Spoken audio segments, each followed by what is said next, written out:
This is Matt Hurt at Obsessive Viewer on Twitter. And this is Mike White, and you can find me at I am Mike White on Twitter. And this is ObsessiveViewer.com's The Obsessive Viewer Podcast.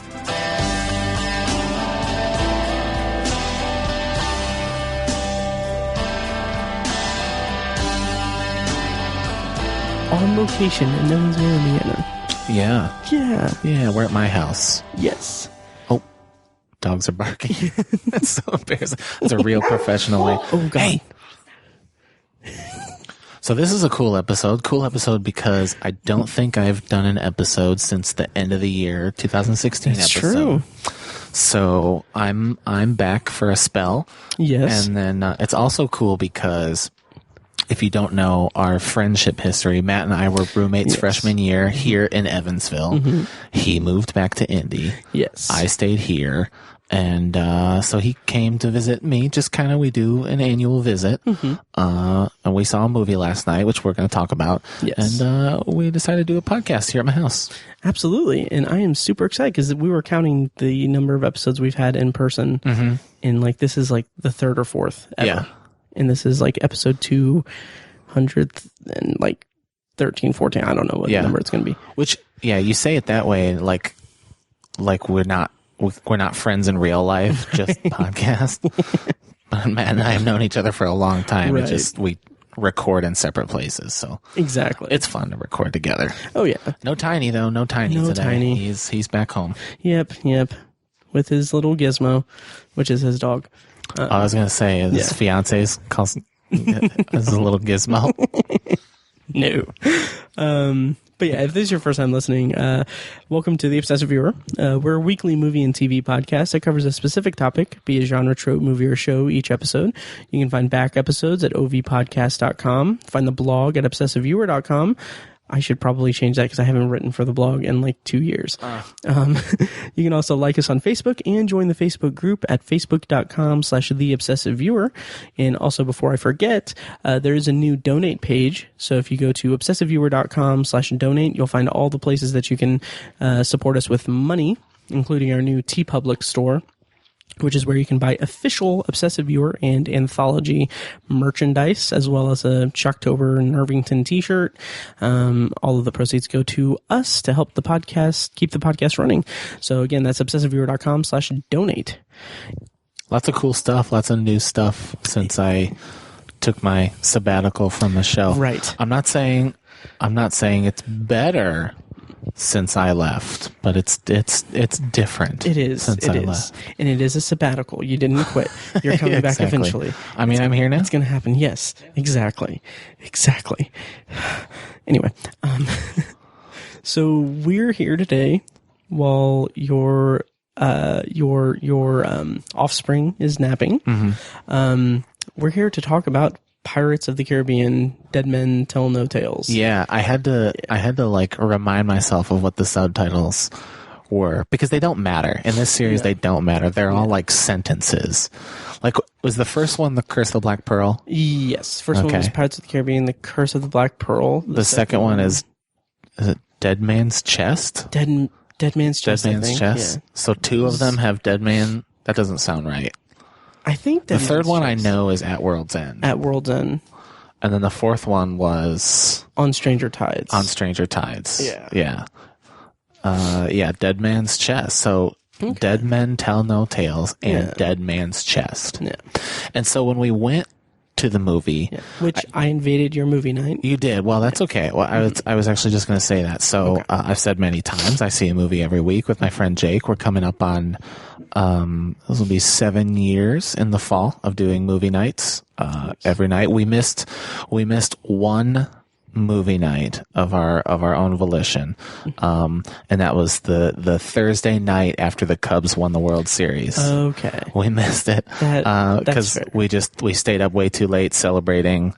It was amazing. Mm-hmm. And I feel the day after that, you probably wouldn't have been able to concentrate on the movie. I wasn't really in the mood to see a movie. Yeah. And I was just tired and exhausted, and I didn't feel well because we stayed up super late. Right. So I just let's not see a movie. So we didn't see a movie that week. But other than that, we have been Trey consistent the entire time. Right. And so anyway, last night we were like, what movie should we see? There's not a whole lot out, at least not that we haven't seen, and really it's been a slow summer, which we can kind of talk about later. Yeah. But Pirates is kind of a series that I have followed at least a little bit. I saw the first one just at home on DVD, and then kind of got excited for 2 and 3, and found that the quality kind of diminished over time. It's definitely the law of diminishing returns with that series, and 4 is really so forgettable that I can't even remember what that movie's about, to be honest with you. Yeah, I never saw 4. And that was one of the things that it's kind of not a pattern is emerging that when I come down here and I see a movie with you, it's always we see a franchise film that I that you didn't follow reference. Yeah. Yeah. Like we saw a Resident Evil movie, and that was the only Resident Evil movie I've ever seen. And that's like a trial for my brain, because like I am so focused on like watching in chronological order things. So this is good for me. Right. Yeah. Not that it matters with the pirate movies. No. There is continuity. I mean, right. And I think they respect it, and I think it's a feature of the films. But these are certainly episodic adventures of Jack Sparrow. What are they going to deal with in this episode? And so it's not really that big of a deal. They do tie in some things that I think they ignored in the 4th one. Okay. Which I thought was pretty interesting. Nice. So anyway, just looking for a movie to watch yesterday. And I just, that you're going to get state-of-the-art action set pieces with a Pirates movie. It's Disney. It's huge, big budget. And so we kind of wanted to see it, if anything, just to hear that score again. Yeah. The theme, that main theme, the pirate main theme that everybody knows from that movie is just so fun. Oh yeah. And it's not that I haven't seen Jeff Zanelli, by the way, is the composer of that. Okay. Of this one. I don't know if he wrote the original theme. Right. And let's see, with me, like I've seen the first 3 movies, and like I love that first movie. The Curse of the Black Pearl is like such a fun summer blockbuster movie. And it resonates with me as a summer movie. Like that's my key to it, is that's a great summer movie. And beaches, water, ships, pirates, Keira Knightley. Right. Klaus Badelt, by the way, I want to give credit to the composer of the original film who concocted that theme. Nice. Which they use in this one, but Klaus Badelt wrote the original theme. Nice. Yep. So I never saw On Stranger Tides. I just had no interest in it, because I love the first movie, and then the second and third, and we talked a little bit about this on the drive back after the movie, but it was one of those things where they filmed 2 and 3 together, and it told one story, and it lacked that, for me, it lacked that kind of summer spectacle magic, and it seemed more, I think maybe the reason why I liked the first one so much is the appeal of the spectacle and the adventure and everything. I mean, they were huge. At World's End, they had a ship battle around a giant, was it a typhoon or a whirlpool? I mean, they looked huge. Yeah. But it seemed more plot heavy and more character heavy, which is kind of anachronistic for me, because I love that kind of stuff, but it just seemed more like I wanted to be more in that mood of just spectacle, like I did the first one. Yeah. And then, so I never saw On Stranger Tide, because it just didn't interest me. So would you have ever seen this movie if I didn't Probably pick not. it? Probably not. Yeah, okay. I had no interest in seeing it. I was surprised that they were that the franchise was still going. Is this because Johnny Depp went bankrupt? Did this movie get made because Johnny Depp needed a paycheck? That's a good question. I don't know. Maybe. I mean, I don't think we do some of that kind of speculation here on the podcast, but that's not really our main thing. Right. unless there's just obvious things happening. We know that Johnny Depp has had money problems lately. It was kind of a big news story last couple of months. And then this came out, and we liked it, which we'll get to. And I don't think it reeked of a paycheck, but the timing adds up to that, doesn't it? Yeah. Well, but this movie also didn't make bajillions of dollars. Right. Let's see.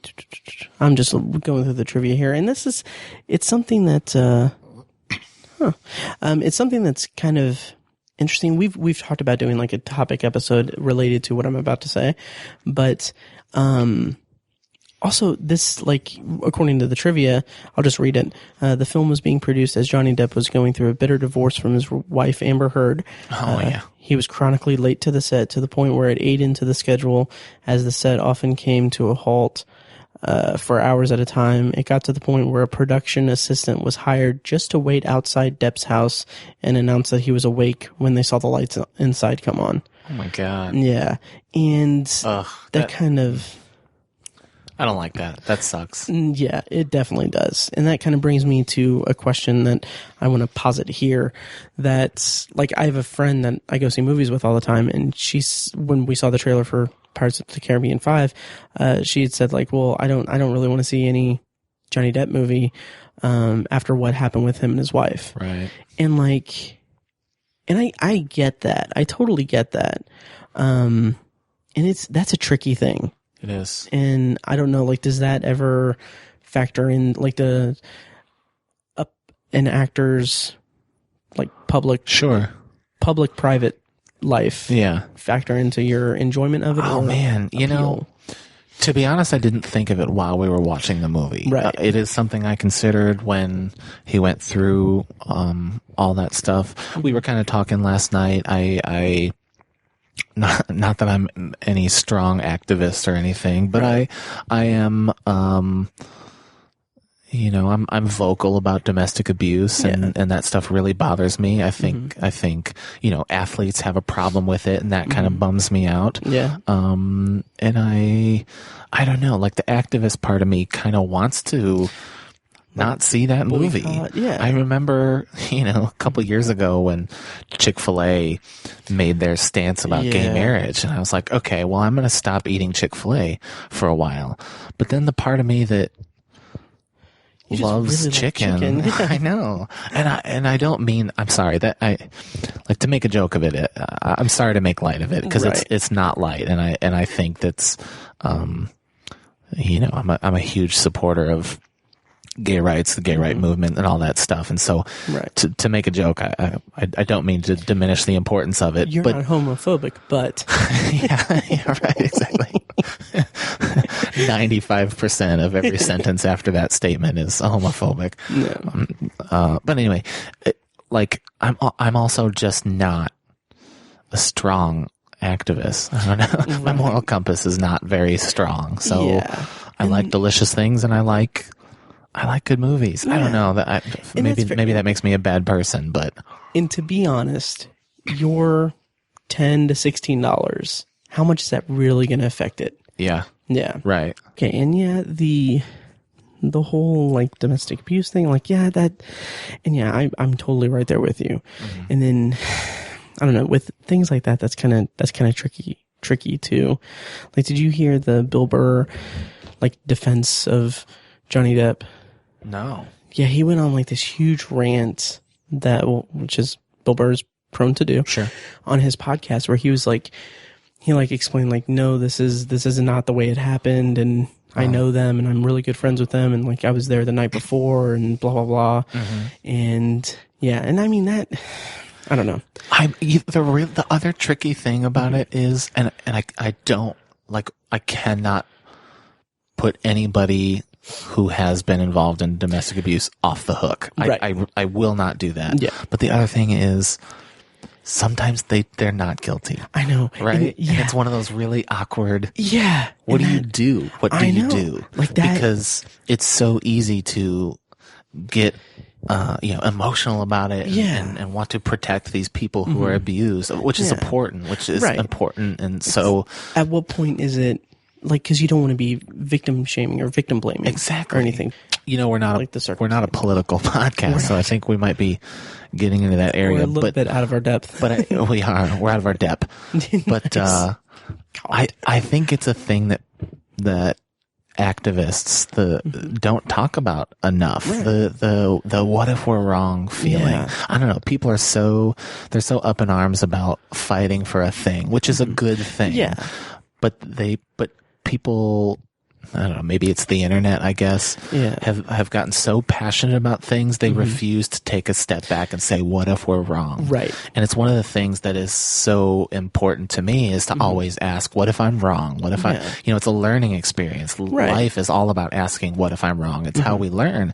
And so these people who are really champions for peace and against abuse and all that stuff, because they are so often in the right and so often doing the right thing, I think they are training themselves to stop sitting back and thinking, what if we're wrong about this? And it's a dangerous thing. Yeah. It's kind of part of this whole outrage culture thing where it's like, we talked on the podcast, me and Tiny did a few episodes ago, where, did you hear about the Chris Pratt Instagram controversy? No. It was ridiculous. It was like he had posted the turn your volume up. Don't read this on. Yeah. Like none of that was meant in a malicious way or anything. No. And did you see his apology? Yes. Which I thought that was classy of him. That was really good, but unnecessary because that's just totally unnecessary. Yeah. Totally. And again, here's the conspiracy theorist and me who is not really a fan of Chris Pratt. I think he's overexposed. I think he's good. He's fine. Yeah. And he seems like really genuinely a great dude. Yeah. I don't like the overexposure of Chris Pratt. Part of me goes, ugh, here's them working on his nice guy image. Oh, yeah. Right? It's just like, oh, geez, we don't need more of this. Yeah. And it's like in that particular circumstance, like, that's his nice guy image and everything, which any other celebrity, I would have been fine if he just like didn't even address it. Who I find super genuine though, and like not afraid to say not controversial, but like not afraid to alienate some people is Chris Evans. Oh, really? Is my Captain America. Nice. I love it. Do you follow him on Twitter? I don't. He is I don't really browse Twitter that much. Staunch liberal. Nice. Super feminist, super activist, and he's just awesome. the coolest dude.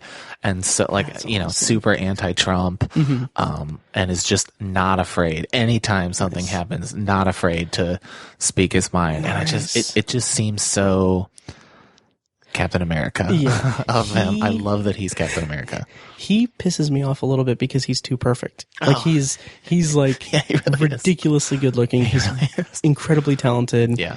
And it's like there should be a quota of the things that you can be good at and the good like luck that you can have. Yeah. And he's like surpassed that quota. I have a challenge where I try to make it through the scene in Avengers 2 where they're like cutting logs. You know what I'm talking about? Yeah. He and Tony Stark are cutting logs, and then is that Avengers 2? Is that Ultron? Yeah, that's Ultron. And he rips the log in half. Oh, yeah. The challenge for me is to make it through that scene without changing my underpants. Nice. I've seen that movie 7 times, and I haven't won the challenge yet. Okay, good. That's very vivid. He's so hot. That. Yeah, he's so awesome. Yeah, he's great. Yeah. Love Chris Evans. Yeah. But so we kind of went off the we did. I'm going to go further astray here. Okay. Cuz we took a pause which was edited out, but while you were gone, I scrolled through Facebook and there's an ad for the Power Rangers movie. Okay. Which I wasn't on the podcast to talk about. But I am one of the few people who had fun with that movie. Yeah, I think I talked about it. Did you guys review it? I don't think we reviewed it. I saw it and I talked about it in a potpourri, I think. I had some issues with it, like, to this day. Can I just say... Go ahead. Yeah. To the haters, people don't say haters. I don't know. To everyone who hated that movie, it's the fucking Power Rangers. Yeah. Like, what did you want? Yeah. What did you expect? Right. What did people expect from Power Rangers? Yeah. I don't know. It was a unique thing because it was almost like it was a gritty reboot, but I like the aspect of like it being like the Breakfast Club meets Power Rangers. I like that angle. Yeah. To this day, still have no idea why Kimberly was in detention or like what that whole thing was. Well, she's too pretty. Yeah. Oh yeah. She's too pretty. Had to be in detention. The movie was not without its faults. Oh, yeah. The kid who played Zach, the Black Ranger, and the girl who played Trini, the Yellow Ranger, were horrifically bad. Yeah. They were really terrible actors. And the film was not perfect, but it was fun. Whatever. It was still fun, yeah. Anyway, so scrolling through Facebook, there is an ad for the Power Rangers movie. The Blu-ray and DVD comes out on June 27th. Are you going to buy it? I'll buy it used later on, Gotcha. unless they find out that I was talking about it and send me a free copy. Nice. Hit me up on Twitter at I am Mike White. Newly public Twitter. Are you keeping that? Exactly. And and I will. I'll DM you my address. Send me a free copy of that. Yeah, because I enjoyed the movie. So anyway, the ad says some heroes don't wear capes. Watch the Power Rangers movie now on digital HD. Okay. Which is like a firefighter. Yeah, that's like a slogan. Yeah, that's like or like dads on Father's Day. Some heroes don't wear capes. I would like just because these literal superheroes don't have capes on their costume. They're gonna ape that slogan.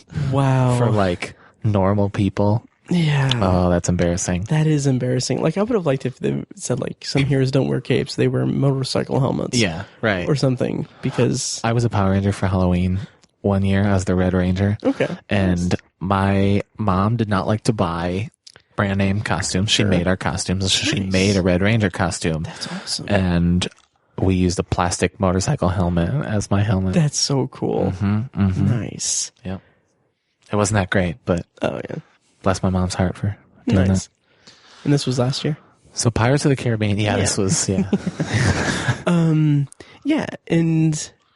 let's go into the review of Pirates. I guess we better. Yeah, so I'll go ahead and read the plot summary on IMDb. But I mean, it's Pirates 5. It's, Captain Jack Sparrow. What do we call it? Privates? Privates, yeah. Hashtag privates. Because it's Pirates 5. Privates. Anyway. Explaining it makes it more funny. Oh, yeah. Yep. Captain Jack Sparrow searches for the Trident of Poseidon while being pursued by an undead sea captain and his crew. This movie stars, of course, Johnny Depp as Captain Jack Sparrow, Javier Bardem as Captain Salazar, Jeffrey Rush returning as Barbossa, and then I assume newcomers to the franchise? Yeah, newcomers to the franchise, or at least, Yeah, Brenton Thwaites as Henry Turner, and Kaya Scodelario as Karina Smith. Also, no spoiler to say that Orlando Bloom is back as Will Turner. He's in the opening scene. That's really not a spoiler. And they have like pop figures for him and stuff. Oh, they do? Yeah. Okay, gotcha. He's in the opening scene. And we will do like a spoiler-free review, and then we'll dive into spoilers later. Sure. So we've talked about our relation to the franchise and everything. How did you feel going into and coming out of Privates? So I guess I should talk about expectations, and I gotta say they were low. We did not see this day of release. Right. I'm really not kidding to say that I wanted to see this movie because I love that theme song so much. Nice. Like, let's go watch state-of-the-art action scored to that really rad Pirates song or whatever it is. And so expectations were low. I mean, I hoped for a good time, but it was whatever. And leaving the theater, I cannot say that I was disappointed. I mean, it was a really fun time. I don't think you'll see it on anybody's top 10 list. No. I think it's, I don't know. It's just a superfluous popcorn flick. I don't think it did anything for the series or Johnny Depp's career. Right. I don't think Pirates is back. Right. But man, I had a really fun time. Yeah. And I think there are a few real standouts and then a few things that really didn't work in the movie. Yeah. And we'll get into that. Yeah. What about you? Well, I went in with no expectations either. Like I kind of partway through the movie, I kind of regretted not like getting a drink or something because I was kind of tired. Yeah. And thirsty because I'd driven 3 hours down here. Sour Skittles didn't wake you up? Oh yeah, they did actually. Yeah. Shout out to Sour Skittles. Anyway, At I am Mike White. at I am Mike White. At Obsessive Matt. Yeah, or at Obsessive Viewer. Yeah. Anyway, so I had no expectations. And I was pleasantly surprised. Like, it didn't recapture my love of the first one in any way. Like, it didn't have that feel to it for me. And I did have several problems with it, which we'll go into. But overall, I thought like this was a pretty fun movie to watch. Like I had fun watching it. The big set pieces were varied and they were consistently, there was a consistent kind of, I don't know if I would say wow factor, but like a, that's neat factor. Yeah. A lot of like, you kind of chuckle at the marvel of it. Yeah. You don't marvel at it, but you chuckle at, you DC cool. at it. Yeah. Yeah. That's stupid. Yeah, that was dumb. Yeah. Anyway, no, and it was just it was a fun popcorn flick. I'll never see it again, probably. No, right. I'm perfectly okay with it. If they do make a Pirates 6, probably not see it. This doesn't make me want to go back and watch the fourth one. I'm just like, this was a good 2 hours and 9 minutes to sit in the theater.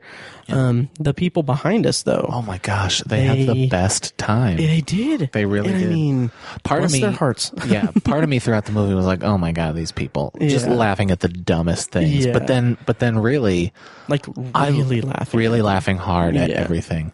But then part of me is like, you know what? They weren't talking, they weren't texting. No. They were watching a movie and having a good time. And for them, I loved that. Yeah, absolutely.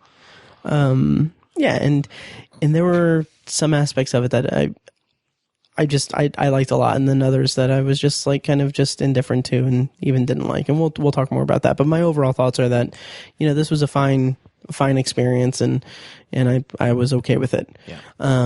My question, if you were done with your thought. Yes, and I'm wondering if it's the same question I was about to pose to you, but go ahead. Oh, probably not. Okay. Because mine's kind of silly, but serious question. Sure. Did Javier Bardem film every one of his scenes underwater? Like, is the hair CGI? I would think so. I mean, he looked and moved and talked like they filmed him. Like, have you ever seen people like in an anti-gravity scene, or like or they'll do short scenes where they obviously were filmed underwater, but the scene is not underwater. So Javier Bardem's character, he is a Spanish. Is he a pirate? No, he's kind of anti-pirate. He's a sea captain. Who his thing was ridding the sea of the plague of pirates. Right, of all pirates. A curse befalls him. Right, and so he is. Again, no spoiler, but he is one of the dead man of the titular Who Tell No Tales. Right. Okay, so he is dead, and his crew they're ghosts. They're all ghosts.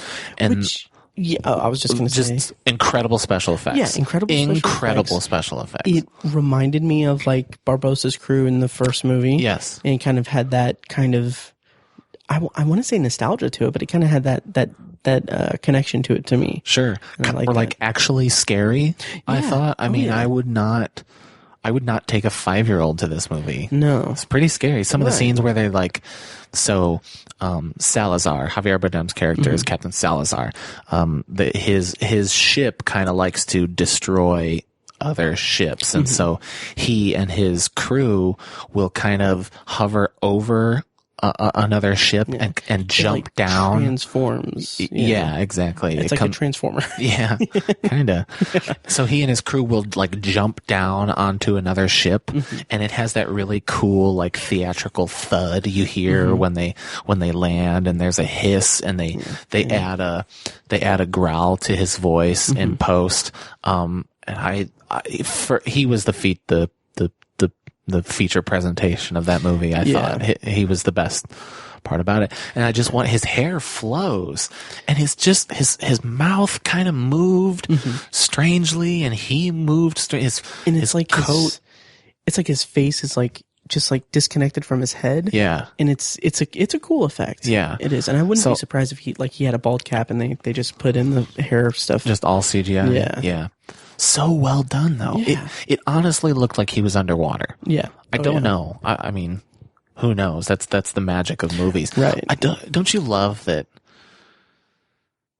there still is magic to special effects like that? Absolutely. Like we can still, even today, say, how did they do that? And of course, it's Disney, right? Disney doing it, but it's like... And it's not like in Transformers. Granted, I haven't seen anything past Transformers 2, but it's not like a let's throw as many pixels as we can on the screen and just fill it and everything. You never saw Transformers? No. Really? Transformers. Yeah, I never did. Yeah. Guys, I think we got a Transformer. Where did the bees go? Where did the bumblebee go? I have no interest in that, and far less. It's not even interest. worth hate watching. Yeah. That's terrible. That's what I heard. But, so anyway, special effects in the movie were incredible. Another thing I loved, I don't know, I'm not really like a sound guy, but lately I've been paying attention to a lot of sounds. Sure. The sound of planks of wood as a ship would come to life or run into another ship like or a explode. Yeah, like a noise. Yeah. It was awesome. Very cool. It was really awesome. Oh yeah. There's a point where Jack Sparrow's ship, the ship that he is driving around, kind of comes out of the water, and just the sound of the sails and the wood kind of creaking and duk duk duk duk duk. Yeah. It's really very cool really sound cool design. sound effects. Yeah. Yeah. Yeah, and that definitely, I definitely noticed that as well. It was definitely cool. So the movie opens. Yeah. And sorry. Let's talk about the characters. Sure. Henry and Karina. Yes. Yeah. I felt nothing for them. Me too. Like they were such bland characters. Me too. Which is weird because part of me was like the Pirates 4 is Jack Sparrow's movie. Right. By far. This one didn't really feel like just the Jack Sparrow show. It really felt like they were trying to focus on these two characters, which just weren't very interesting. And I think the problem that I had with it is that the introduction to both characters are just like they don't have anything substantial to them. Like we follow Henry because he's Orlando Bloom's character's, Will Turner's son. Right. So the picture opens and we meet this young boy who is kind of rowing out to sea. Right. He goes down to the depths of the ocean to find his father's ship, the Flying Dutchman. And if you remember from At World's End, his Will Turner, Orlando Bloom's character, was kind of cursed to the sea for eternity, and he could only come to shore every some random interval of time. Yeah, I don't even remember. And so his son goes to the depths of the ocean to find him, and he says, "Father, I know of a way to break this curse," which is just another Deus Ex Machina that this film is lousy with, of curses and how to break. The whole franchise is lousy with. Yeah. You know, what is the lucky rabbit's foot that we're going to get to save the day this time? Exactly. Whatever. And he says, "Father, we need to find Poseidon's trident, and I can break the curse." And Orlando Bloom is like, "No, it's impossible, blah, blah, blah. Right. Go back to your mother." Yeah. Fast forward, 9 10 years. years later. 9 years. That's right. And he's a man, and he is trying to find the trident. Yeah. And that's all of the development we get for him, really. And then even worse is, what's her name? Karina is just like, she's introduced as like she's in jail and suspected of being a witch. And she says she's a woman of science. And that's that's everything we know about her. That's all the development we get. Yeah. And then I felt like and we can expand on this in spoilers, but like the relationship or connection between Henry and Karina was like, there was nothing. Yep. Nothing at all. Yeah. The crux, really, their adventure is that they're both searching for their father for different reasons. They both want this trident, or Henry wants the trident. She wants the mystery that this trident holds, or something like that. And so both of them are orphans, so to speak. Both of them trying to find their father. And so, and her arc in that respect felt so lazily slapped together, especially the resolution, which we'll get into in the spoiler section. We will definitely get into that. But I get, we didn't talk about it, but the feeling I get from you is that you rolled your eyes a little bit like I did. Yeah. Okay. Yeah. Good. Yeah. It felt just slapped together. Yeah. So we meet Henry, we meet her. They weren't bad introductions to the character, but really not a strong enough hook. Yeah. We didn't learn enough about him. I would be perfectly, obviously I don't have any allegiances to the franchise or anything, but I'd be perfectly fine if this is the last Pirates of the Caribbean movie to ever be made. Sure. And I kind of feel like part of the intention of those characters is to start a new, start a new era of the franchise. They were the new Will and maybe, but whatever the movie didn't do too well in the States. I think right now it's number 10 in 2017. That sounds I think it made like 153 million domestically, which is not a lot in 2017. It is doing much better globally. Overseas. I think it's the number 4 in 2017 worldwide. Right. But in the States, which really, I mean, I guess they care about the other places. I don't mean to sound so American biased, but I'm not American biased, but no.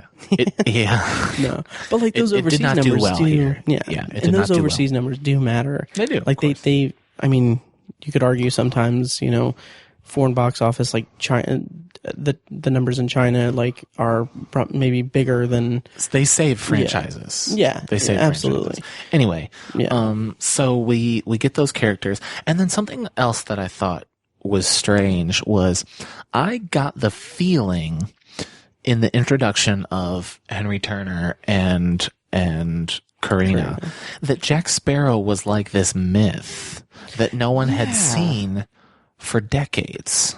Yeah, he really was, and that doesn't. And then his introduction is really just here he is again on another adventure. He and his really minimalist crew of his landlocked ship are trying to rob a bank. And there's a funny bit about, the bank owner is like, the impenetrable safe has never been blah, blah, blah. And they steal the safe in a big Fast and Furious-esque heist. How did you feel about that set piece? Well executed, but so reminiscent of Fast 5 that I don't know. It wasn't special. That's true. Yeah. They did cue up that music a couple times, and I got chills. Oh yeah. It's just such a good score. Really I can't say that enough. It's perfect. It's a great score. And I felt like that set piece went on a little long. It did. There was a contrast to it that, like, the idea of it's really pretty fun, and it's fun to watch for a while, and then you get that contrast with the kind of big heist aspect of it, and then you have Jack Sparrow doing his Jack Sparrow thing where he's just kind of stumbling into following it and stumbling into success, essentially. Right. And like that. Or failure. Yeah. And it's just kind of, I don't know. It kind of felt a little like, okay, this is Pirates. This isn't anything too special. Right. Even though the actual like big scope of it is fairly special for the Pirates franchise. Right. That I remember.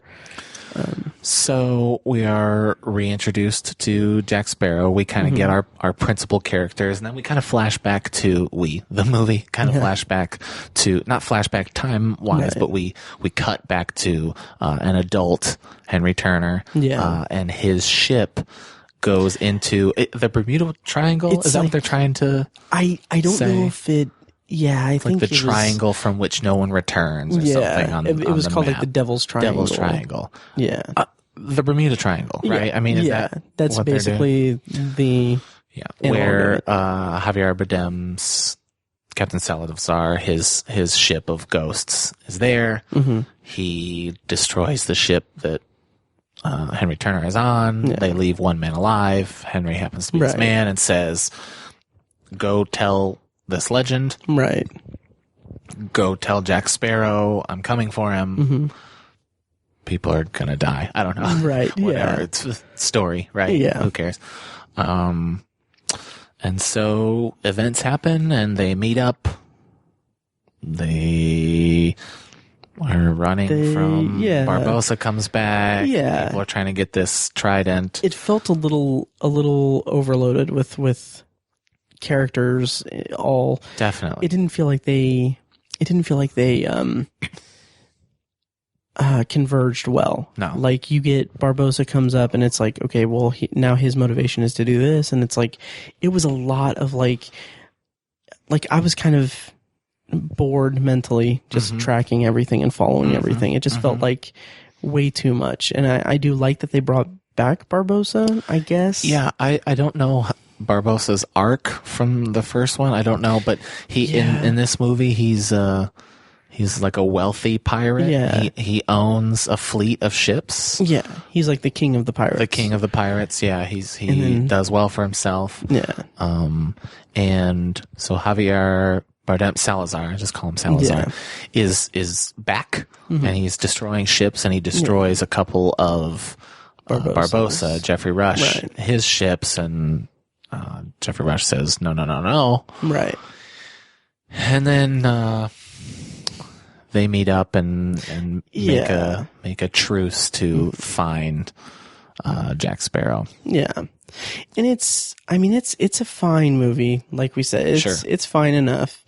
It just felt too overloaded with stuff. Like, there were times where I was like kind of not necessarily checking the time. Like, there was one point where I checked the time. I was like, we're only an hour into this, and I didn't know if it was like a 2.5 hour movie or if it was 2 hours and a little bit of change. Luckily, there are generous portions of action. Yeah.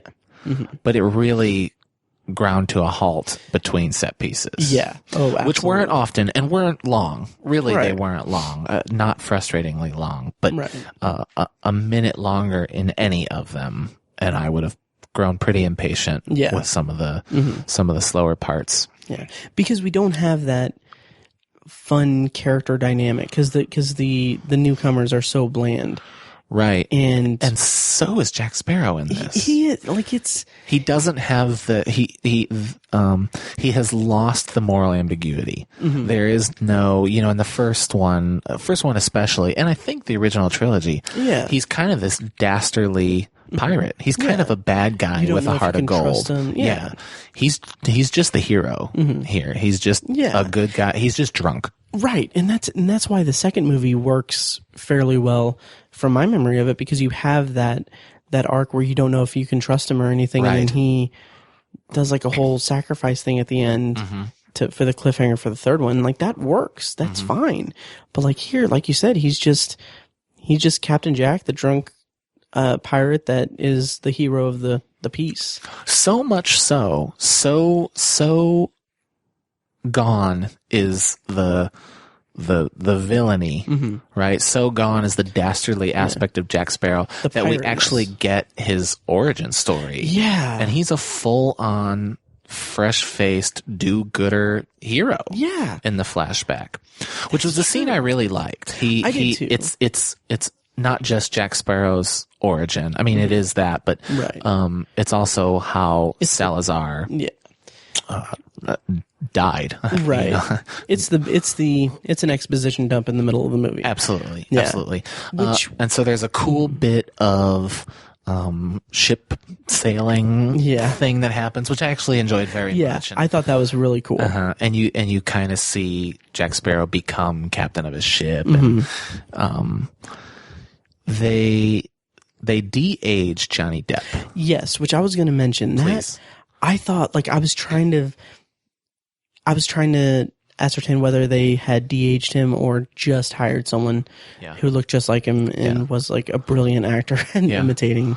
Again, Johnny it's Depp. the movie magic, which I think is so cool. Oh, yeah. That we have to think, how did they do that? Yeah, and this is the first time that they've done something like that where I'm like, where I couldn't tell it wasn't Uncanny Valley. Yeah. And I'm so appreciative of that because like Rogue One, Civil War, like all the times that I've seen this, it's like almost perfect, but just not. Yes. And it's a little bit weird. And I mean, people celebrate those, maybe not Rogue One, but they celebrated Civil War. And I'm like, it looked bad. It does. It looks awkward. I'm a little more forgiving than you are. I thought the Rogue One thing was cool. In fact, when I saw it with Jake, he didn't know. Really? He didn't know. I turned to him and I was like, how cool is this? And he's like, what are you talking about? And I might have said this when we reviewed Rogue One. So. I think I did. Yeah. But I was like, that's Peter Cushing, who is dead. Right. Right. My issue with that was just that, like, he had an arc, he had dialogue, and it just felt awkward. Yeah. It's the mouths. Yeah. It's always in the mouths, which is to say, if we could get back on track to pirates, that is the cheat for me. Like when I can detect the cheat in their mouths, and even this really shining example of whatever they did to Jack Sparrow in this, his mouth was odd. So even if they did I think it's a blend of CGI and a younger actor that looks like him. Yeah. Because the eyes are great. The face shape is great. But they use Johnny Depp's voice, certainly, obviously, of course they do.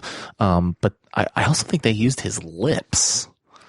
Because the few lines he has, he kind of does the Johnny Depp kind of drawl with his lips out a little bit, and that impression really devolved quickly. Yeah, like at first I was like, "Hey, can I do a Johnny Depp?" And then it got terrible. I wasn't gonna say anything because I'm in your house, but yeah, cool looking, but still odd. It's odd that they. It's odd that they can do that. It's cool that they can do it, but it's odd. And they didn't overuse it either, which I like that. Probably because they didn't have the budget. Sure. Like they didn't have that money allocated for that. Sure. But yeah, the set pieces were good. Just the story beats were a little trying to view or to kind of follow, I guess. Not that it was too complex or anything, just dry.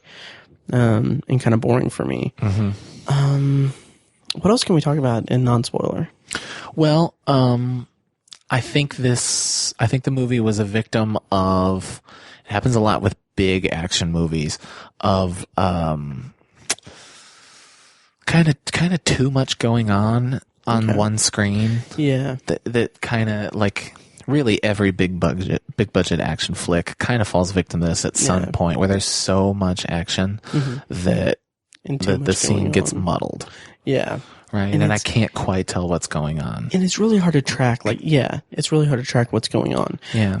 Also, there's a scene where, sorry to interrupt.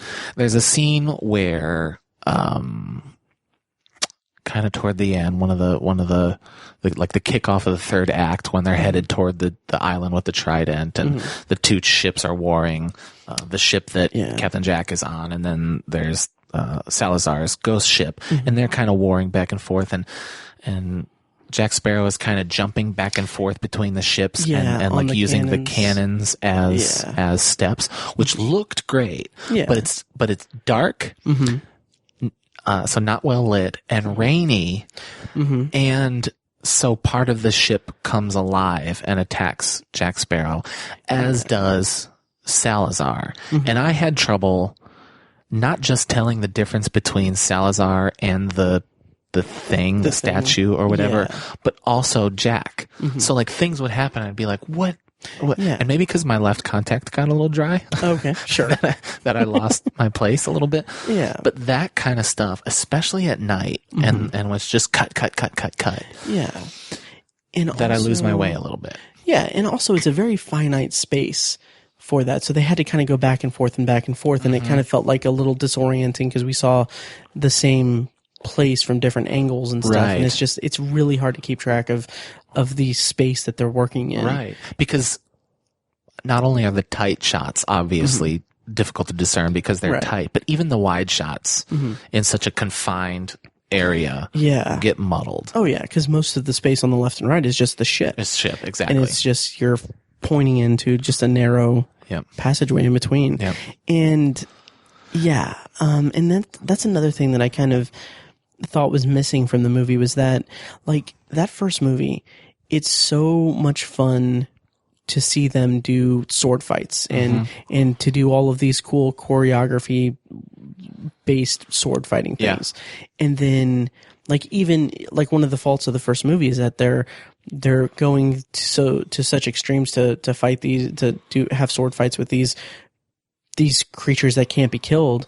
And it's kind of like, okay, this is silly because why not just, there's no way to win this battle. Yeah. Right. But like I felt like that was missing from this movie because there wasn't like any big like sword fight battle or anything. And there was no swashbuckling. That's what I was thinking of. Yeah, there wasn't. And I mean, maybe because it's the fifth movie and, I'm sure if I had watched the previous four movies in preparation for this, I would be like, okay, well, I didn't need that. Right. But like coming in fresh without having seen a Pirates movie in years, I kind of thought that was missing because that was one of the coolest parts of it was just the fluidity of it. Well, yeah. I mean, it would have felt... Yeah, I agree with you that some more swashbuckling would have worked. But I think kind of one of the complaints I had was that the pirates were so nameless and faceless. Yeah. And there were so many of them. Yeah. And oftentimes I couldn't tell which crew they were a part of. Like at one point there are some guys hanging upside down and Salazar is just killing pirates left and right. And these two pirates talk to each other. And I'm like, weren't those Jack Sparrow's guys?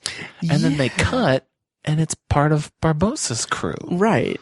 And I can't tell if they got together because at one point they did or it just was very like they expected you to keep up with these really ancillary characters. And a lot of them are returning characters and stuff. So I think because like the first movie has a lot of Johnny Depp's crew and stuff. Right. But like, but yeah, I had the same thing. Like I recognized the main guy of Johnny Depp's crew or of Captain Jack's crew, but like the only other, like him and a couple of the other guys, but like the rest of them, like I just knew one because he's played by Stephen Graham and he played Al Capone in Boardwalk Empire. That's the only reason I knew I could keep track of that character.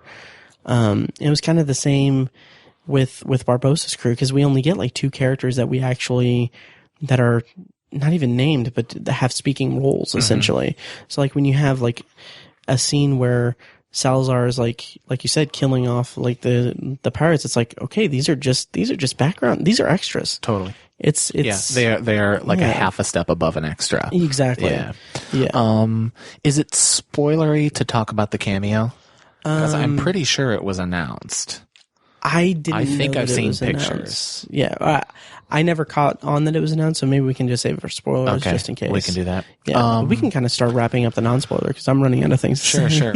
So I guess my last thing is, I guess we will wrap it up. My favorite part of the movie was Salazar. I loved Javier Bardem, and people celebrate Benedict Cumberbatch's voice. Right. Like he's got the I would listen to Javier Bardem talk forever. He had that like gravelly voice, like it sounded like he just had like something in his mouth the whole time, and at times he was doing like his No Country for Old Men kind of voice, right? Really that low villainous thing, and they added stuff to that voice. I mean, clearly there are effects on that voice. I mean, it had an air to it. There was a reverb. It was ghosty. And he was threatening. He was very intense. Absolutely.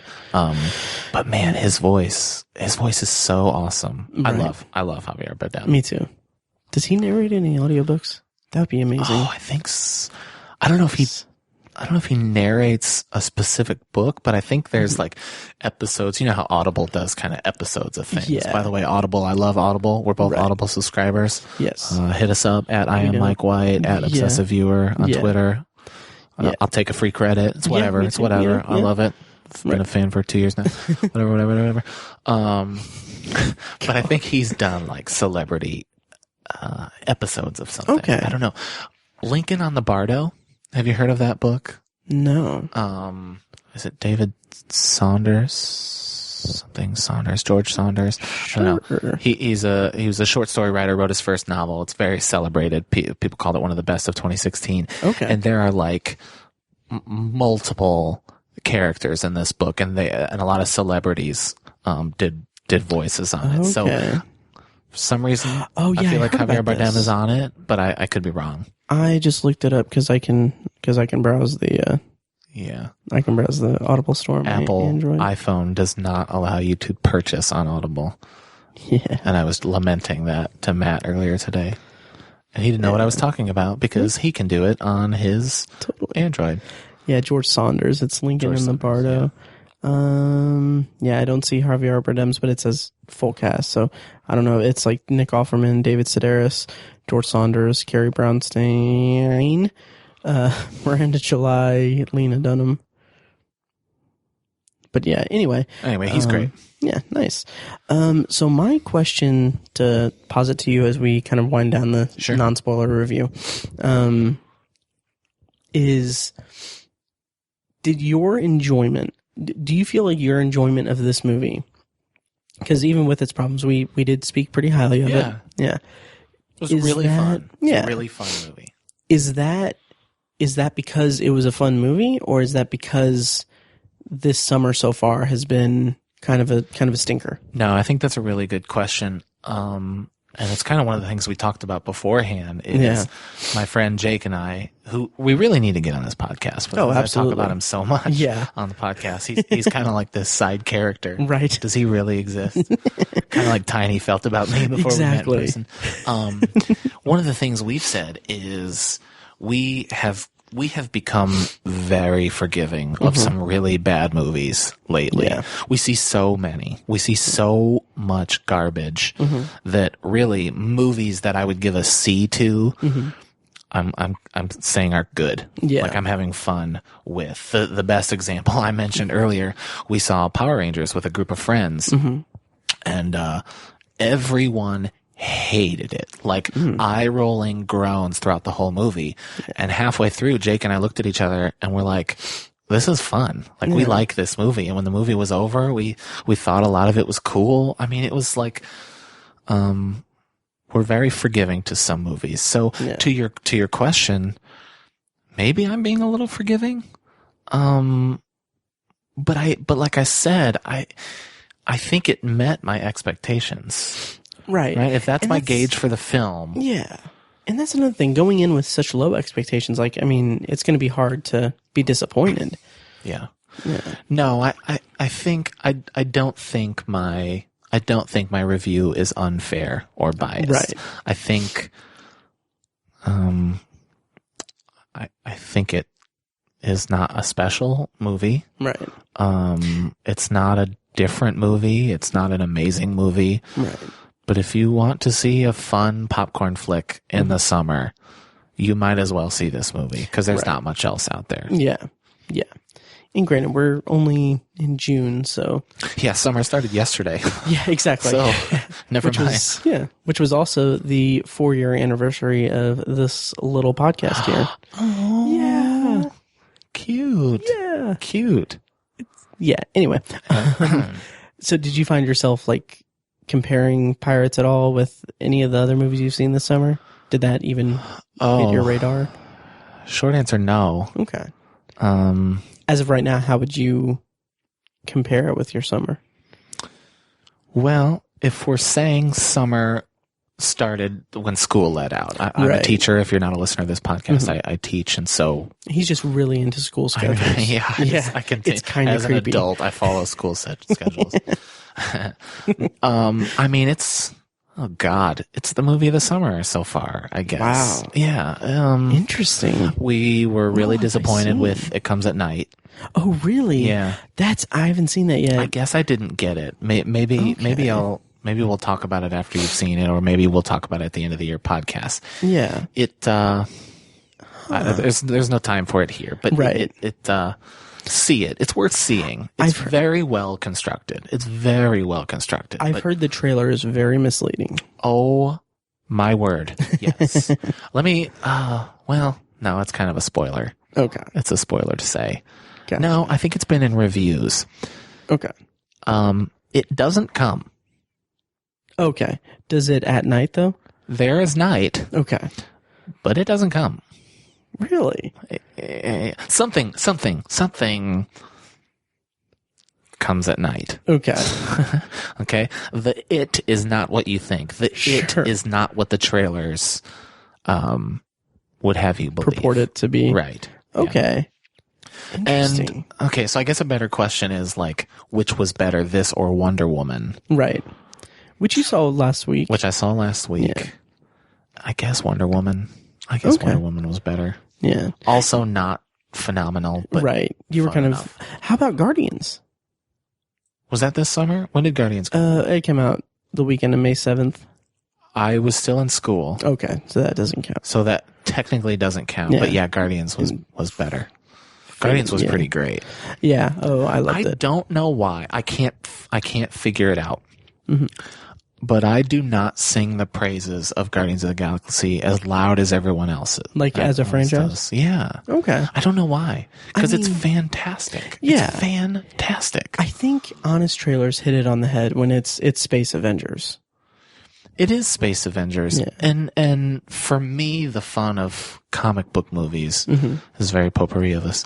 Oh, yeah, I know. For me, the fun of comic book movies is seeing comic book characters that I like on the big screen. Sure. Okay. Mm-hmm. And so one of my complaints about the first Avengers, which we talked about Not when enough it came Easter out, eggs. is there aren't enough Easter eggs for Right. fans of the comic books. It's a great movie. Mm-hmm. But I was a little let down because there weren't enough Easter eggs. Sure. And so while I think Guardians of the Galaxy was great, I mean, everyone thinks it was great. It's Yeah. a celebrated film, as was the second one. Mm-hmm. I don't care about the Guardians of the Galaxy. Right. And you know what else? If you're listening to this podcast and you're saying, oh, I did. No, you didn't. No, you didn't. Okay. Nobody cared about Guardians of the Galaxy. Oh, Nobody. prior to the movie. Prior to the movie. Okay, yeah. Nobody read Guardians of the Galaxy. Right. In fact, this is not the same Guardians of the Galaxy as was in the original comic. Right. So if you were a fan of Guardians of the Galaxy forever, these are not your Guardians of the Galaxy. And then, of course, some of you are saying, oh, that's not true. These characters were in the reboot of the Guardians of the Galaxy that came out in 2012, whatever it was, 2013. Well, they made that reboot because they were making this movie. Okay? And there were maybe a year's worth of issues before the first Guardians of the Galaxy came out. So no, you were not a fan of Guardians of the Galaxy before Guardians of the Galaxy came out. Nobody was. Now, if you enjoyed the film regardless, that's awesome. You found a way that I couldn't. Right. Right? It's great. I had fun. It's a really Yeah. awesome movie. Sure. But they were not characters that I read in comic books that I was Right. excited to see on the screen. Sure. So, yeah, I don't know. Yeah, and that makes sense. Now let's really quickly transition to this. I hated Civil War because it didn't follow the comics. Yeah, right. I'm sure. Just being a dick. Yeah. But I yeah. love Civil War. Oh, me too. That's Yeah. great. It's freaking awesome. I still think Winter Soldier is the best Yeah, I would agree. of them all. Yeah. Yeah, so that's our non-spoiler review of Pirates 5. We liked it. Probably won't see it again. If not What's the obsessive viewer scale. rating scale? We don't really have one Don't you? anymore. Didn't No, you? You don't use used it? to on the blog, yeah. Yeah. It's because But- nobody buys DVDs anymore. Yeah. Yeah. It's becoming more like technology is changing so often. Like it would have to be like buy a digital copy on Amazon. On Watch iTunes. it on, I'll say Amazon, Sure. with your 12-year-old. Yeah. There you go. There you go. That's the review. Watch Yeah. this movie with your 12-year-old. Sure. if you don't have a 12-year-old, go find one. Sure. You could just snatch one up. Yeah, hit up Mike for all of the school scheduling and stuff, since he follows it so much. No, cut that out. That's too creepy. Okay. Anyway. Too creepy. Oh, God. So, Anyway, so spoilers.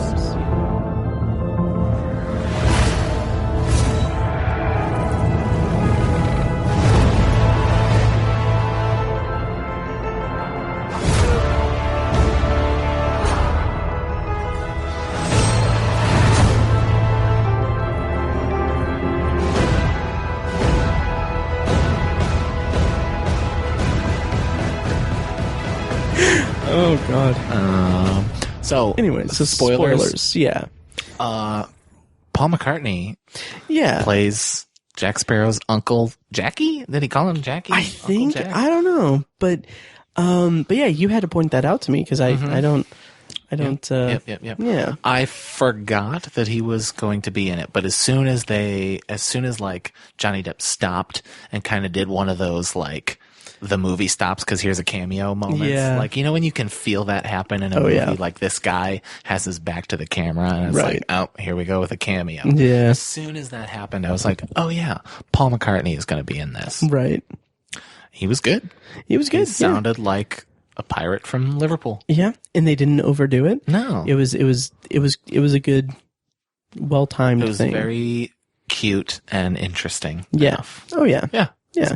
It didn't detract from the movie. It didn't slow anything down. It was a good cameo. He was in prison, and as Jack Sparrow was being led out to the gallows, he kind of stopped and said, "Hey, there's my uncle, Paul McCartney." Right.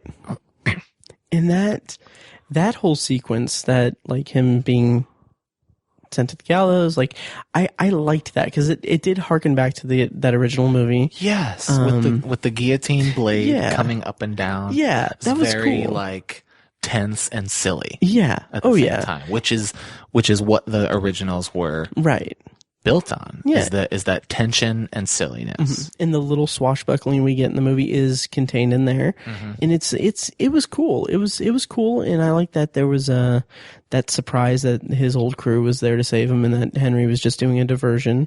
Was just a diversion of it, and I like the kind of heightened tension of there being two people to save in that scenario. Like I thought that was a well done thing, and that's A lot of the set pieces didn't necessarily wow me or anything, but they were fine. They were good. Yeah. And like they were varied enough throughout the movie that I was okay with it. Yeah. So the end of the movie. Yes. They find Poseidon's trident. They have to divide it, so they break it. Yeah. Which I thought that was so silly. Like there was like the whole to something you have to divide. It's like, what does that mean? Yeah. It's just, it felt so... It's lazy. Lazy. The clue is lazy. Yeah. So they break the staff, and all of the curses on the sea are broken. Which is a little much, because I'm sure some of those curses, like, are a good thing. Yeah, probably. I kept thinking, and we're jumping ahead a little bit, but like, I like to think of like my one thing to say after the movie.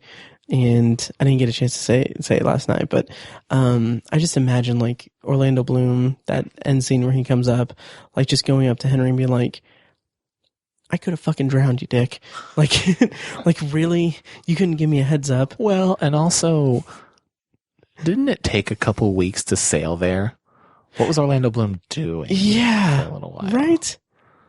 Anyway. Yeah. So the movie ends and Henry is at the area where Orlando Bloom's character Will, his father, comes back, and there's a big reuniting, and they hug, and he goes, I finally understand what is it, like what I'm chasing for, or I know that treasure, or something like that. I don't know. And Keira Knightley comes over the hill. Yeah. How much do you how hard do you think the negotiations were to get her to come back? Well, because I feel like she doesn't want any part of it.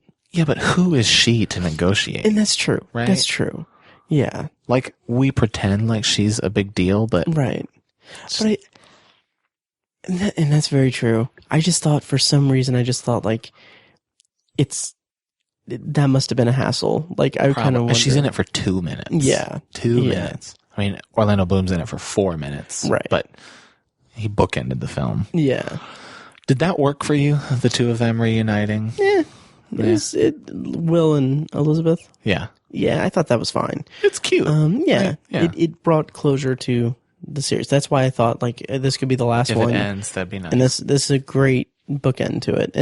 Or this is a great end to the whole saga. And we also get, like, Jack back on the Black Pearl. Mm-hmm. He's got his crew. He's, that's good closure for that character as well. Yep.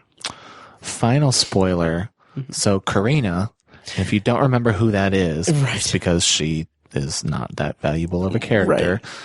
The lead actress in the film. Yeah. Her arc is resolved when we find that Barbossa is her father. Yes. And it's very clumsy and just super clumsy. Yeah. It comes so late in the movie. It does. And that notebook that she had, mm-hmm.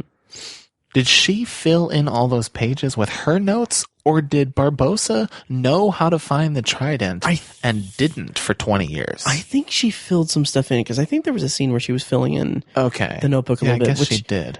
Doesn't really make much sense to me. If he had the gem, yeah. So to get the trident, they had to fill in this like ruby red crystal to this on this island. Little hackneyed. Yeah, and the only way, like, there was a whole big to-do about how, like, it's the map that no man can read. Right. And, like, it's just constellations and following the stars. But, like, she uses the ruby to read the cover that has that really lazy clue. Just a mountain? Yeah. Like it's over. Yeah. It was weird. Having said that, though, when they get to the island and all of the rubies and stuff it's there. Supposed to be a reflection of the sky. Yeah. Stunning. That shot where it's like an overhead shot where they're walking, it's like, and it looks like they're walking in space. Like, I was like, that was really cool looking. Yeah. And, why didn't Barbossa just look for the trident? I don't know. I guess he couldn't find the island. Then how did he get that ruby piece? Yeah. Maybe, is it supposed to be that Galileo had it and put it on there? I guess so, yeah. That was his notebook, wasn't it? Yeah. Okay. And he was never able to read it. I see. Right. Okay. All right. It's, and I mean, it's okay. Whatever. But, right. Yeah. And yeah, the final fight, like, when Salazar gets a hold of the trident, I thought, like, oh, maybe Aquaman will be kind of cool. That's about the extent of my investment in it. It won't. Oh, I'm sure it won't. No. Yeah. I would love to not see that movie. Really? Yeah. You just not a fan of? Is that coming from a place of not being a fan or interest in Aquaman or DC Extended Universe, or both? Both. Gotcha. Both. Yeah. Yep. I also don't watch Game of Thrones, so Jason Momoa, I don't care. I know a lot of people are just excited that he is. Right. Aquaman, I don't care about that either. Yeah. Yeah. God, those movies are so terrible. Yeah. Batman vs Superman is so terrible. Mm-hmm. It's so terrible. We already talked about that. Yeah. But anyway. Yeah, and I mean, there's really not much else to talk about in spoilers I can think of, or that I feel like talking about. It's just, it's. That's privates. Yeah, that's privates. Yeah, and it's just, it is what it is. I had fun, but I'm, again, not going to see it again. Yeah. It's good enough. Yeah, and I hope if there is a sequel to it or anything, and they I would like to see them try to make like those new characters, the central characters of it, because there was like nothing there. Oof. Yeah, no, like, not at all. Like and they have to have, like, obviously it's a summer blockbuster. They have to have the romantic tension and everything. Mm-hmm. There was no romantic tension. Like, no. Jack Sparrow just says, like, oh, you've got that itch that can't be scratched or whatever. Yeah. And then that's one line. And then at the end, he's just like, oh, I think Captain Jack was right. I do have that itch. Oh, that's what he said. Yeah. That's right. Right. And it was great for a second. because when he goes to kiss her and she slaps him, I'm like, that's great. That's playing with the convention. That's subverting our expectations. And then that lasts a second, and then they start making out. Yep. I'm like, what the hell? Yeah. Silly. Ugh. Whatever. Yeah, that bummed me out a little bit. Yeah, so that's our review of Pirates 5. Anything else to say about it? I don't think so. Okay. Fine enough. Yeah. Fine enough. Yep. Yeah, and if there is a Pirate 6, then we could call it Pricks. Yeah. I probably won't. Nice. Privates and Pricks. Yeah. So you want to do some potpourri? We can. Nice. Yeah. Awesome. Yeah, so for those first-time listeners, Potpourri is a section of the podcast where we talk about anything we've watched or anything we're looking forward to, anything that we want, as long as it smells good. And Mike, yeah, I wanted to bring this up. We talked about it in the car, yeah, and we've talked about this on the podcast for months now, and I'm sure people are sick and tired of it, but I don't care. The Dark Tower trailer. Yeah. You have never read Dark Tower. You're not really a Stephen King fan. Well, careful. Careful. What I have said is I love the idea of Stephen King more than Stephen King. More than the execution, I guess. Yeah. The man is great. I think he's awesome. But I have picked up 6 Stephen King books and finished one of them. The Shining. Yeah. I don't know what it is about it. I'm an avid reader. I love to read, and I feel like I'm supposed to respect Stephen King. I love the Stephen King expanded universe, the expanded kingdom. Yeah. Okay. Yeah. But just I have a lot of trouble really getting into his books. I tried for a long time to finish Dr. Sleep, which is his sequel to The Shining. And I mean, I got 2/3 of the way through it and just had to put it down. Do you know offhand what those 6 books are? The Stand. Cell. Oh yeah, the Cell is my least favorite that I've read. Yeah. Carrie. Okay. The Shining. Dr. Sleep. Dr. Sleep. And the other one escapes me. Okay. Have you tried like Salem's Lot? Salem's Lot? Yeah. Okay. See, Carrie and Salem's Lot, those are his first 2 books. Yeah. And then after that is The Shining. And then like he has like The Shining. The Shining. It's I don't know. I would. Yeah, I don't know. There's got to be one that you would like. I would think. I hope so. Yeah. So the Dark Tower is I know is your most anticipated movie of all time. Nah, it's up there of all time. I have very little interest in it. Right. I have some interest in it, but I do want to mention that at the theater we went to in Evansville, Showplace East. Okay, it has a Dark Tower poster. Yes. Up, which is something that I have not been able to find at any of my theaters. A poster? A poster. Really? Nope. Oh. Yep. And it comes out in a little over a month. Oh. So that's troubling to me. And I've yet to see it on the big screen attached to any movie. You have with Wonder Woman. Yes. So basically the whole reason I'm bringing this up while I'm wearing a Dark Tower t-shirt is how did you as someone who doesn't have a connection with Stephen King and has never read The Dark Tower, how did you perceive the trailer? How did you feel about the trailer? If you want, you can watch it again. Sure. Let me say that your insistence rhetorically here, as far as our conversation, you're doing, you're begging the question, right? Which is, people misuse that phrase all the time. Right. Well, that begs the question. That's not begging the question. Yeah. You are begging the question, which is trying to force something to me with your question, which is not there. Right. Right. Let me rephrase. Okay. How did you, as someone who has no connection to the universe, no real interest in it, how did you feel about the trailer? Right. Yeah. And the answer, I think, is in it's in your question. I don't know how to explain this. Like, it means so little to me. Right. Really, all you have to a better question to ask me is, "Hey, what did you think of the Dark Tower trailer?" Yeah. Do you get what I mean? Yeah. Do you get, like, it's so important to you that it is antithetically important to me. Okay, I got you. So, what'd you think of the Dark Tower trailer? It looks pretty good. Nice. Yeah, that's good. It's not an event for me like it is for you, right? Yeah. It's just another trailer. I know, I am aware of the importance around it. I like Stephen King. I think Matthew McConaughey is great. I love Idris Elba, and I think that'll be cool. It's not.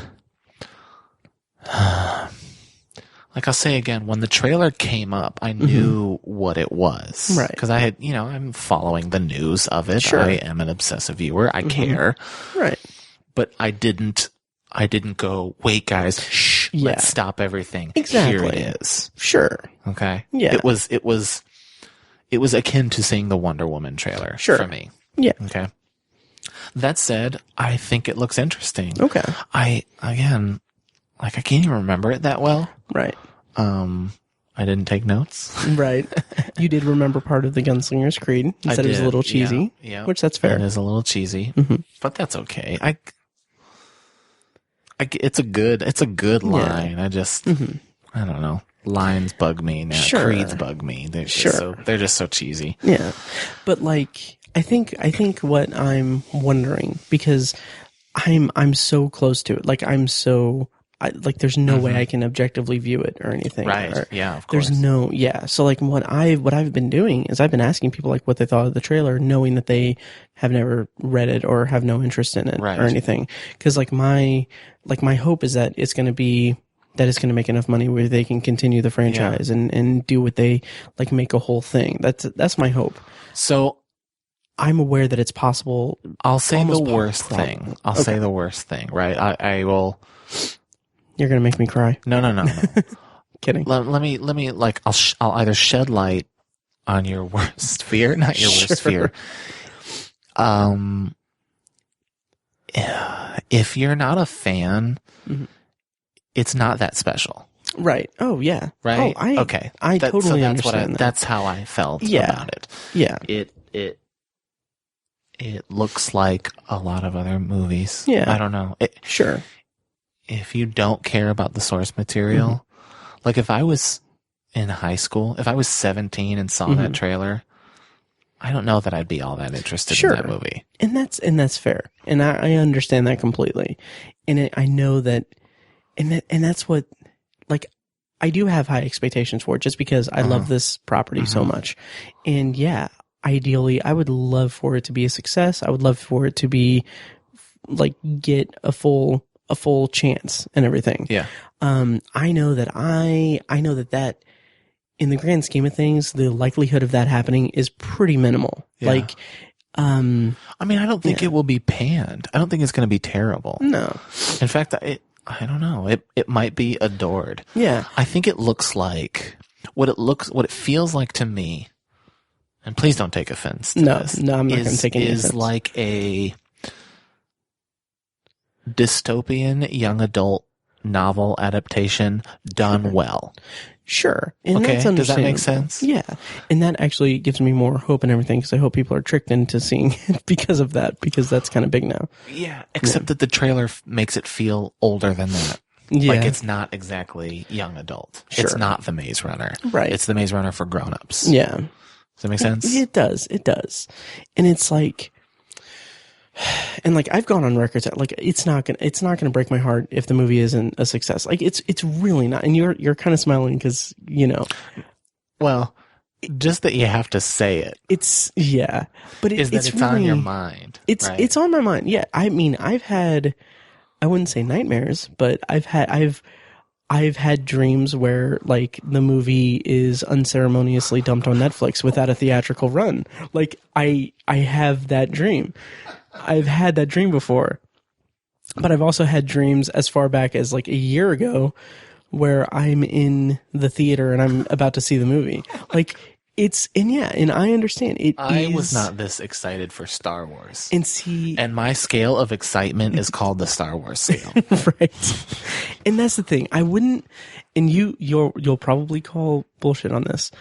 It's not that I'm excited for it. I'm excited for the possibility of what it could be. Okay. But I am fully aware and prepared for it to not be a success.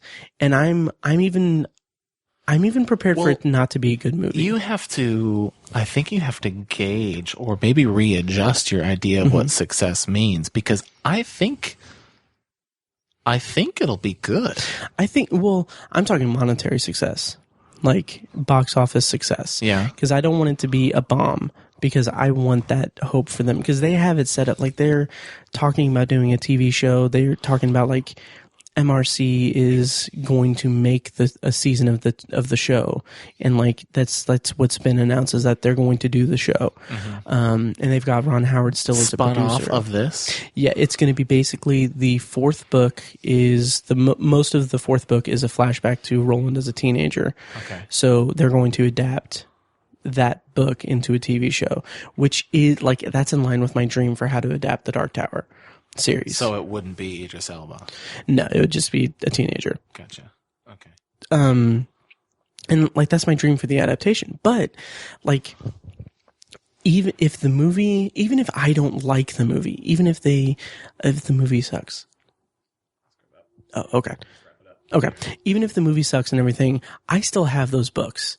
That series, yeah, and there's no way that series is going to be ever going to go away from me. Right.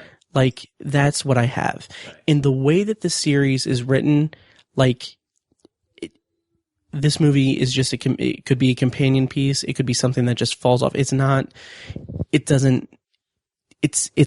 as important to me that we have a good adaptation. I'm just thrilled that it's being made. Except that you want it to be The Hobbit. You want it to be Lord of the Rings. Yeah. Oh yeah. That's how it was written. It's Stephen King's Lord of the Rings. It won't be. No. It's yeah. Hi, buddy. Hi, Oscar. Hello, man. So my son is on the podcast here. Come over here. Yeah. Can you talk into the microphone? Can you say hi? Say hi. Don't grab it. Hey. Hey. Say podcast. Podcast. Can you say obsessive viewer? You can totally cut this. This is dead air. Oh, yeah. So I kind of totally bogarted Potpourri anyway. Yeah. That's okay. Okay. Are you done with your Dark Tower business? Yeah. Okay. So I'll do my quick one. Okay. While my son is sitting next to me. Mm-hmm. So I've talked about in that review the movies that I've seen in theaters, and really, right, other than that, I've seen very few movies. Hi, buddy. Do you have that? You'll have that recorded. Oh, that's fine, because that's adorable. Yeah, that'll be the make tag. that the intro. Oh yeah, nice. So I've watched very few movies outside of the theater. Amanda and I watched Table 19 a couple weeks ago. It was cute. Okay. It was much more serious than the rom-com that I thought that it was going to be, or at least the trailers made it out to be. It gets dramatic. Really? And it's interesting. Okay. But Anna Kendrick is just a peach. Mm-hmm. Lisa Kudrow is really good in it. Nice. Craig Robinson is Craig Robinson. It's Mm-hmm. good. We're seeing. But what I do want to talk about, and I'm sorry for how repetitive I am, is I want to talk about Friday the 13th. Okay. Just because I love it so much. Mm-hmm. The Friday the 13th video game was released in May, end of May. Oh, don't touch that.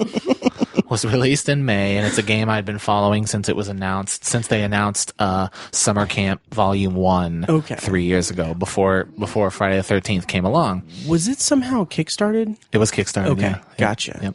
Yep. It started out as what was it called? Summer Camp Slasher Volume 1 Summer Camp is what it was. It was what it was called.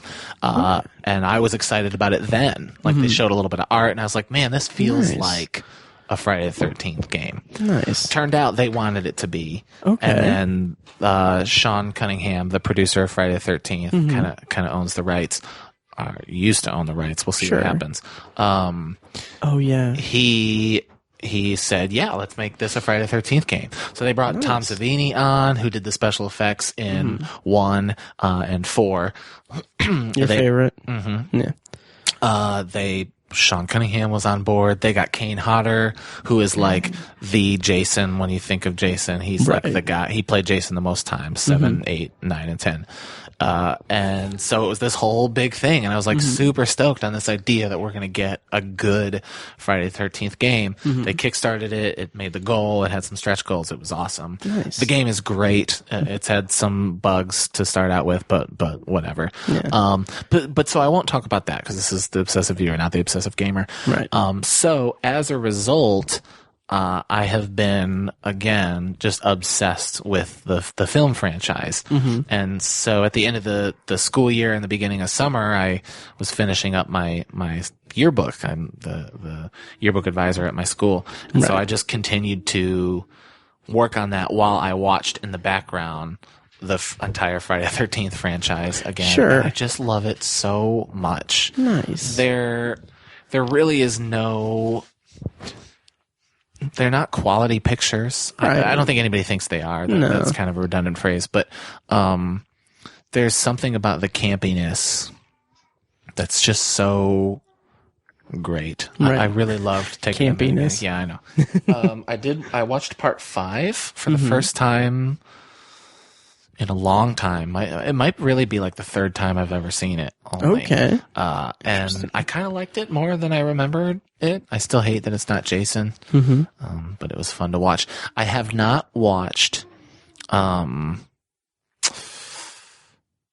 Freddy vs. Jason and the remake on this summer. And I'm kind of excited to watch those because they're I do like the remake, and the Freddy vs. Jason, I think, is the best of either series. So I'm excited to watch that again.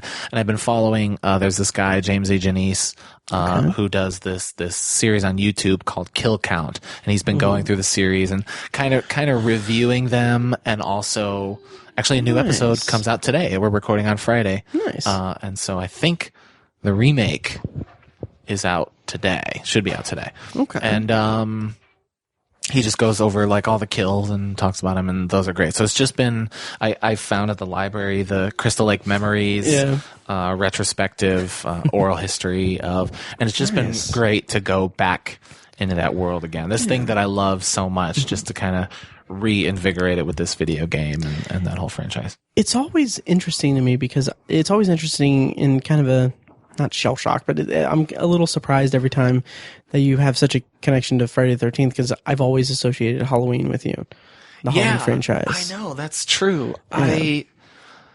I think the difference is I love Friday the 13th as a franchise more, maybe. Sure. Like when I think of Friday the 13th, I think of these 12 movies, right? 11 and a half, I guess. Yeah. These 12 movies, and I really love that whole experience. Yeah. The Halloween franchise is a mess. Yeah. It's really terrible. But the Halloween, the original one, is a work of art. Right. I mean, I think that's a perfect horror film. Absolutely. It is not just my favorite horror film, but one of my top 3 favorite movies of all time. Right. So I guess I would prefer that you associate me with Halloween because I think it's better quality wise, that original. Okay. I mean, it's no secret that Friday the 13th is they just copied off of Halloween. Right. I mean, admittedly, the first one, they saw Halloween and said, let's do that. Yeah. And then so Sean S. Cunningham was like, I'm just going to print a thing in a magazine that says Friday the 13th, the scariest movie of all time, and see if anybody has used that title, and then I'll sell that title to try to get this movie made. And they got Seriously? the movie. Yeah. I did not know they that. They had the title, and they're like, well, there's Halloween, let's do Friday the 13th. That's so awesome. And so it's just, they totally just aped Halloween. So Wow. clearly Halloween is better. I have, Right. I have the masks. I collect the series multiple times. I do love that franchise as well. Yeah. Almost as much, but the depths of the Halloween franchise, I think, go lower than the depths of the Friday the 13th franchise. Sure. But the peaks are much higher. I really, really love that original, and I love H2O, and there are things I love about Rob Zombie's remake that I also love. So that's funny. How do you feel about Danny McBride's? Oh my gosh, I can't wait. Yeah. I can't wait so much. It's going to be so awesome, especially seeing him in Alien. And seeing how he can kind of take that seriously. It's good. It's going to be really good. I'm excited. Yeah, I'm excited for it too. Me too. Yep. All right. I think that's good. My son is yelling at me to come over and play with him. So. Yeah. All right. Well, thank you, Michael, for of course having me in your home. Yeah. And and recording with us. The fans always demand it. They do. Yes. I hear that they tweet at me. Yes. They tweet at you. They tweet at Tiny. They tweet at my wife. Like, what the hell are you doing? Yeah. Get this guy on the podcast. Oh, yeah. Oh, yeah. So it's a mess. So I'm back. Yeah. For today. Awesome. All right. Well, guys, again, check out obsessiveviewer.com/donate to, find ways to donate to the podcast, including our new TeePublic store where you can buy Shocktober in Irvington, Anthology, and Obsessive Viewer merch, including shirts, mugs, notebooks, other stuff that I'm forgetting. Stickers also are big there. So go check that out. Link is in the show notes to the TeePublic store as well as at obsessiveviewer.com/donate. And having said all that, thank you guys for listening, and we'll see you next time. Thank you guys for listening. Take it easy. Yep.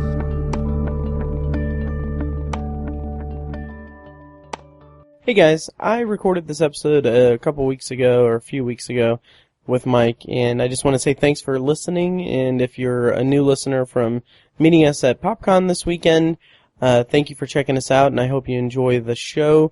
And I also wanted to announce that tickets for Shocktober in Irvington are officially on sale now. We have early bird tickets that are available on the website or on Eventbrite. Just Google Shocktober in Irvington or go to shocktoberinirvington.com or go to obsessiveviewer.com and click the Shocktober in Irvington logo. We have a Facebook event page, and tickets are on sale. The early bird tickets are $6. That sale is going to run from now up until Labor Day weekend. So if you wait until after September 4th, they'll be $8. So go buy your tickets now. And, we'll be at the Irving Theater on October 6th, 2017, for short horror films and Q&As with the filmmakers and raffling off prizes and everything. So it's going to be a blast. Come check us out and buy your tickets and share the event page, please. And then also, so we'll be having, after this episode, later this week probably, we'll be having our, 2017 Indie PopCon episode.